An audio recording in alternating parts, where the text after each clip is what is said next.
All right, let's jump right in. Welcome to this explainer where we're going to unpack what is honestly one of the most fascinating narratives in modern sports. We're talking about the epic story of Spain's football philosophy, how it absolutely conquered the world, died a super public death, and then got spectacularly reborn. It's a massive story about triumph, a little bit of stubbornness, and ultimate redemption. You know, there's this old saying, a team is not 11 players. It is an idea that 11 players agree to believe at the same time. And honestly, that just perfectly frames what we're looking at today. We aren't just tracking the wins and losses of a physical team out on the pitch. We're really tracking the rise, the fall, and the resurrection of an idea. In our story today, the philosophy itself is actually the main character. Part 1. The Possession Philosophy. So this whole philosophy was born in the walled courtyards of La Masia in Barcelona. This is where young kids learned a pretty radical language for the time. The core lesson? You don't actually need to be the biggest or the fastest out there as long as you simply refuse to give the ball back, right? It wasn't just a tactic, it was this deep-seated belief that if your team has possession, you literally cannot concede a goal. Patience became their absolute weapon. And man, Spain's trajectory with this was just a wild, dramatic arc. They started with back-to-back global dominance, winning the 2010 World Cup and the 2012 Euros. But then, a sudden, shocking collapse in Brazil in 2014. And what followed was a brutal decade, basically a long, dark period wandering in the wilderness that ended in absolute heartbreak in Qatar in 2022. Part 2. The Wilderness Years. Moving into the 2010s, something really shifted. The rest of the sporting world evolved, right? Football started leaning heavily into fast, transitional play, high pressing, and just explosive physical power. Meanwhile, Spain's beautiful, intricate philosophy kind of calcified into this rigid, aging machine. They were still out there playing the exact same notes, but the whole world had changed its tune. So the really crucial point here is that their absolute greatest strength actually mutated into their greatest weakness. People started using a term that just haunted them, sterile domination, basically passing just for the sake of passing. Spain would hold the ball for massive stretches of a game, totally controlling possession, but they completely forgot how to actually hurt the opponent. They had the ball, sure, but they had absolutely no teeth. 3?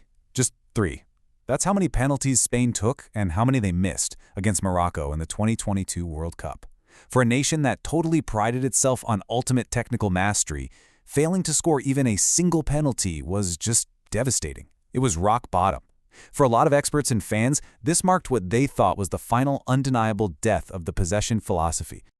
Part 3. Rebuilding the machine. But here's where the whole story pivots. Instead of just trashing the old engine and joining everyone else playing transition football, a quiet, fairly unglamorous manager named Luis de la Fuente took over. He looked at the pipeline of talent and made a massive call. The old idea wasn't actually wrong. It just desperately needed new life, a modern upgrade. So de la Fuente evolved the system. He kept that old, patient, endless control right down the middle of the pitch. But then, he bolted on raw, terrifying vertical speed on the outside. It became this incredible hybrid, the patience of the older generation fused perfectly with the lightning speed of the new kids.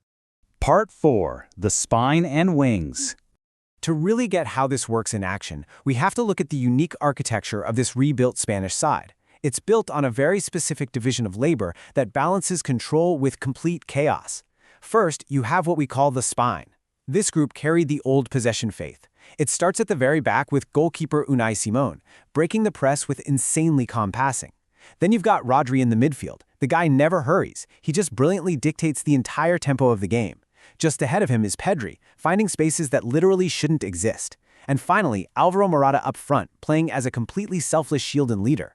This spine, it was their unshakable foundation. And then you have the wings. This is where that massive injection of explosive youth comes in. You've got Lamine Yamal, who's just an absolute teenage visionary on one side, and Nico playing with raw acceleration and pure, infectious joy on the other. These two took all that patient central passing from the spine and turned it into a sudden, lethal trap. Basically, the moment the opponent was lulled to sleep by the passing, boom, the wings were unleashed. And wow, did this evolved machine prove itself. They won the 2024 Euro tournament in spectacular fashion, taking down heavyweights like France and England along the way. But as massive as that victory was, it wasn't really the final destination. It was actually just setting the stage for an imagined projection of the absolute ultimate test, the 2026 World Cup. Part 5. The Second Star. So let's dive right into this projected 2026 World Cup narrative outlined in our source text. We're talking about a grueling gauntlet across massive North American distances, punishing summer heat, and brutal travel schedules. This was the ultimate crucible to see if this reborn idea could win football's highest prize. To get there, Spain had to march through an absolute meat grinder of a knockout stage. They'd have to survive a super stubborn Austria, hit a desperate 90th-minute winner against Portugal, survive Belgium in extra time, and then cleanly and coldly dismantle the global measuring stick, France, in the semifinals. Every single match tested a totally different element of their evolved philosophy. Which brings us to the climax of this imagined narrative.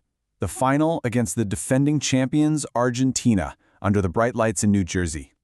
After a suffocating, totally deadlocked first 90 minutes, the massive breakthrough finally happens deep into extra time in the 106th minute.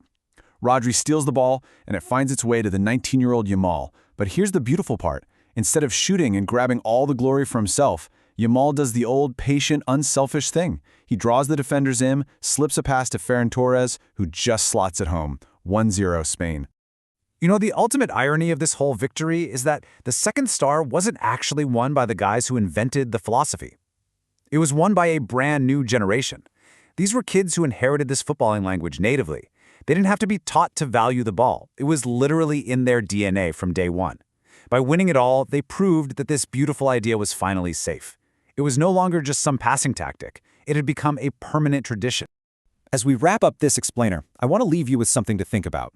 We've just seen how an aging, practically discarded philosophy conquered the entire world again by simply bolting on a few modern tweaks. It really makes you wonder, doesn't it? What old idea in your own life, or maybe in your own work, is just sitting there, waiting for a new engine? Thank you so much for joining me to explore this incredible journey. Keep learning and keep building.